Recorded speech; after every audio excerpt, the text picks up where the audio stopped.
Let's talk about adding texture to the skin in this image. So the assumption is here that you've made a mask that gets you isolated from the background so that you could put any background on you want. And the beauty of working with masks, as we know, is we can always go back in and fix them. So I use some of the automated techniques, and the hair over here is pretty decent, but it could definitely use some work over here, especially if it goes on any color other than blue. Right now it kind of looks like there's a little bit of backlighting going on in there, but being a perfectionist, which you want to be for this type of stuff, that's probably not good enough. But since the demo's on the skin, you can see I did a better job on the mask for the skin. So I'm going to turn this off, and keep in mind here I'm working with the exact same image in both cases. So I'll turn this one off, turn this one on. It just has a different mask.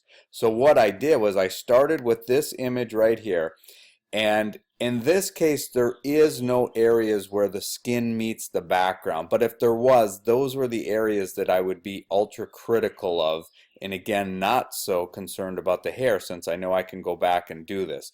But the name of the game here is to get the skin by itself. So what you would do is, once you have this mask as good as it needs to be for now, in other words, especially real critical if background meets skin, then just select it, do Command J, and that'll jump another layer. Since I already have one, I don't need to do that now. So then the next step I did was went in here on this layer and added to the mask that I already had until I got the skin nicely isolated.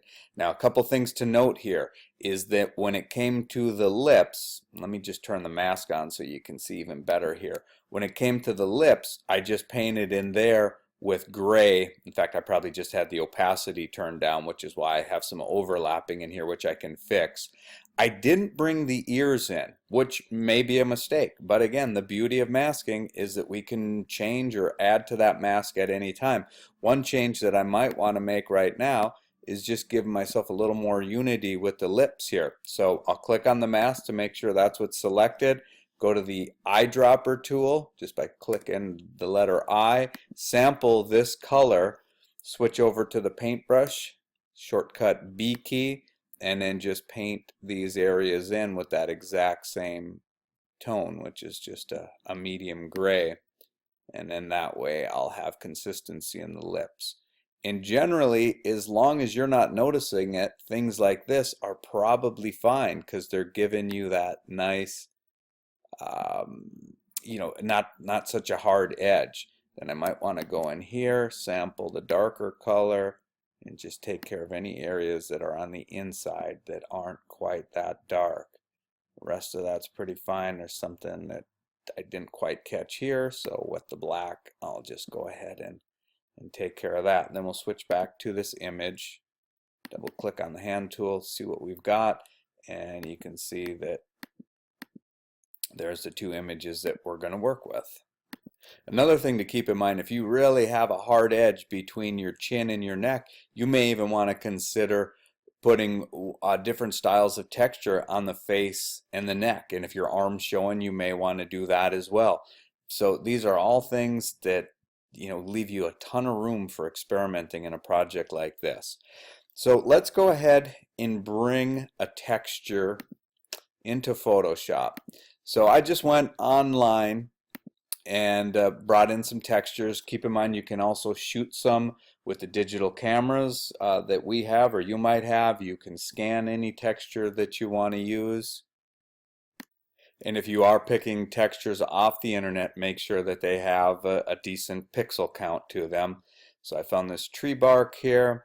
I will just click on it, click open, and this is going to open up as a new tab.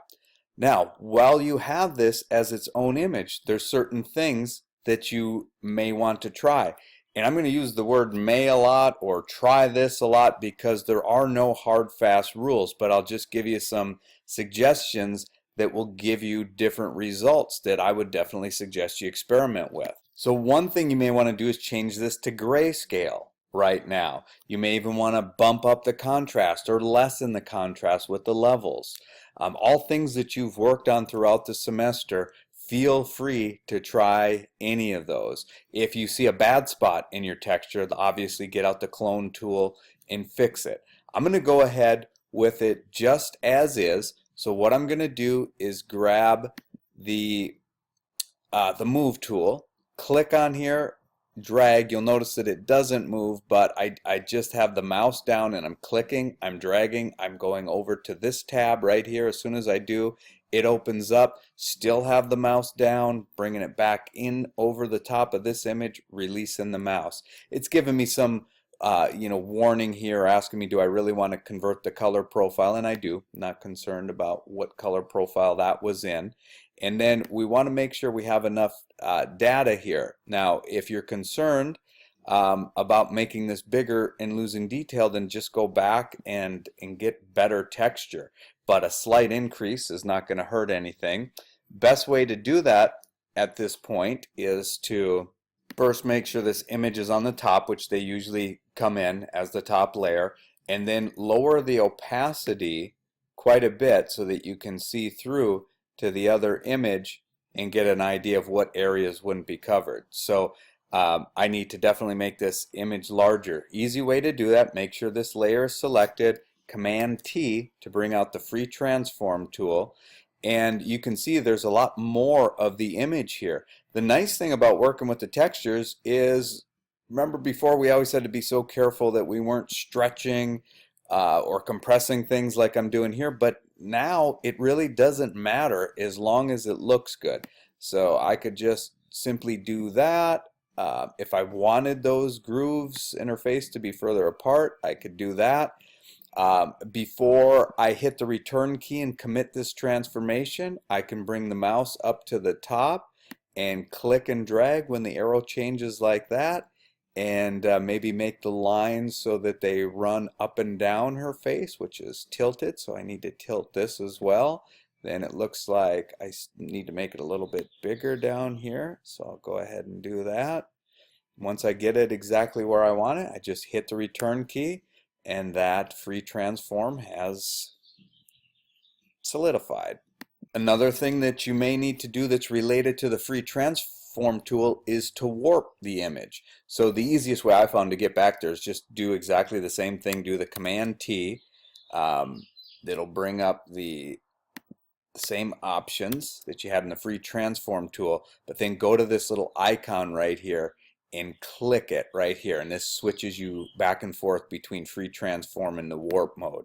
And what the warp mode does is you just click on an area in the image and push over, and so what that can do is sometimes an image with a lot of lines can tend to flatten the image, especially if they're going counter to the natural flow of the face, and especially in the neck you could notice things like that. So you just kind of click until you get that where you want it, and once you're happy with that, once again you just click return to make those changes stick.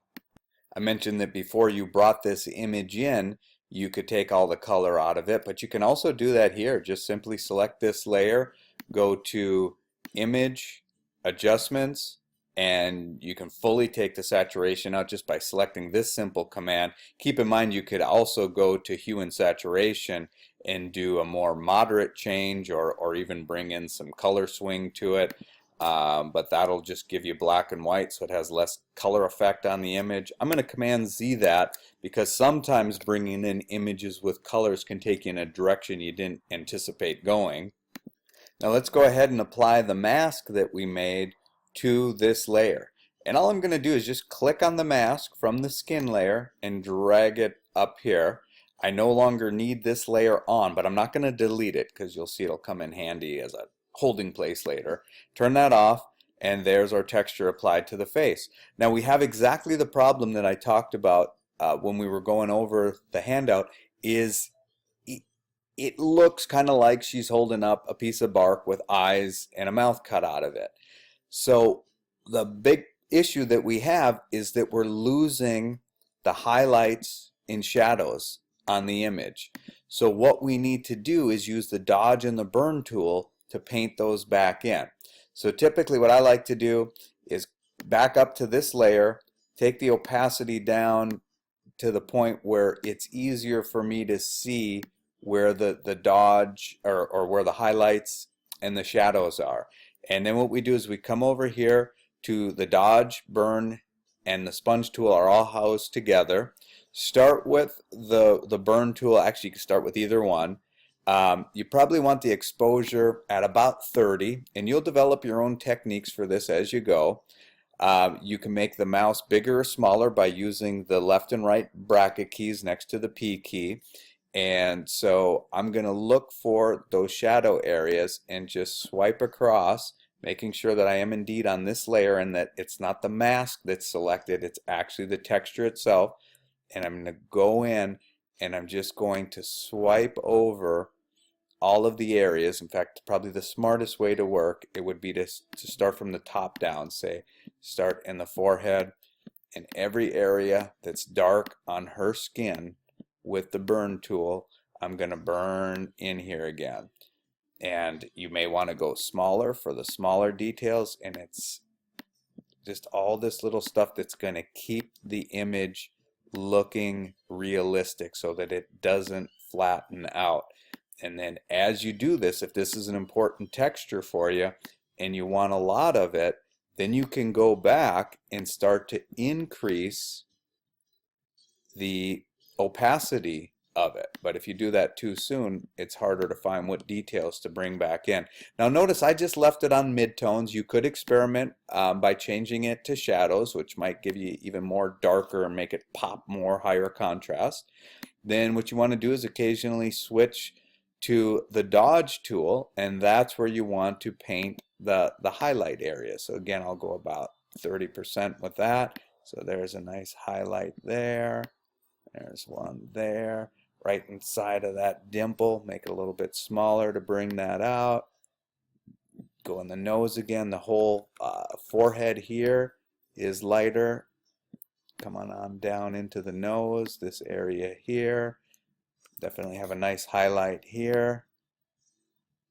So you're really just painting on top of the texture, and if we turn everything off and you look at the texture, you can see that there are areas, well, it's a little bit hard to see at that low of opacity, so let's crank her up here. You can see now that we have the lighter and the darker areas are starting to come into the texture.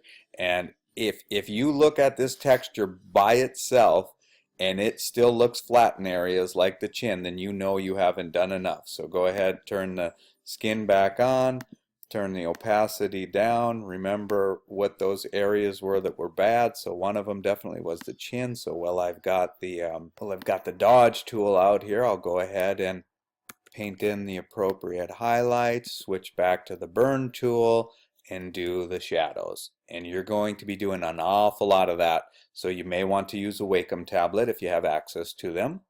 Now something to keep in mind here is that not only will the different opacities, and I changed the fill, not the opacity. In most cases they work the same, but just stick with the opacity. It'll keep your life a little easier. You also have these blend modes, and experiment with these, especially the first couple in here and the first couple in here, because they'll give you different effects as to how this layer is blending in with the layer below it. Another thing that you may want to try is there's a certain blend mode in here that tends to bring back some of the lights and the shadows. And what you would do there is make a copy of the skin layer, put the mask back on it, put it on top of here, and we'll set it to the blend mode of soft light. But before we do that, if we keep working like that, what's going to end up happening is we're going to end up with a whole bunch of texture layers, a whole bunch of maybe extras of the skin going on top, maybe colors, and each one would need its own mask. We don't want to do that. We only want to use one mask of the all or the main and one mask for the skin. So what we're going to do so that we can get by with just one mask is we're going to create a group layer and apply the mask to the group and put all of our things in that group that apply to the skin. So we go to the drop down here, we select new group, and then we'll name that skin, and we'll continue.